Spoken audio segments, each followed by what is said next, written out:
Buenas tardes, ¿qué tal compañeros, compañeres?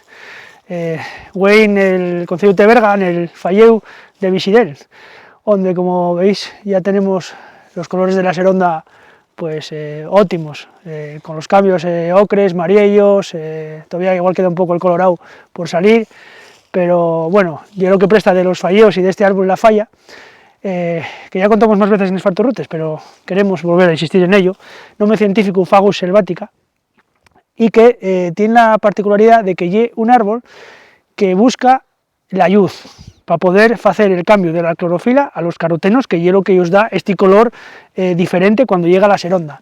Si os dais cuenta, cuando la falla está más separada, como esta que tengo detrás, va ramificando más en horizontal y la copa es mucho más arredondeada. ¿Por qué? Porque no tienen árboles de la misma especie que puedan competir por la luz. Sin embargo, estos que tenemos aquí a petigüeñaes son más llargues, son más esbeltes. ¿Por qué? Porque necesiten agarrar la luz, porque si no, no se transformen los colores apropiados en esta época, no pueden hacer el cambio.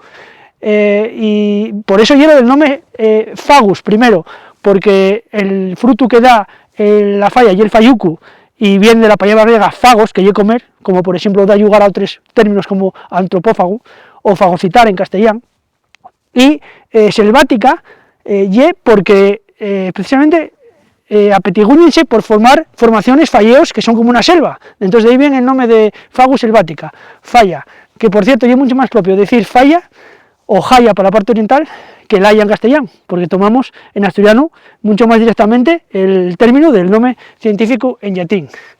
Y más nada, desde este lugar que vos aconsejo que vengáis, si no este falleo u otro, en esta época del año, si tenéis ocasión, aprovecháis, porque está ahora espolletando la parte cromática de la naturaleza asturiana.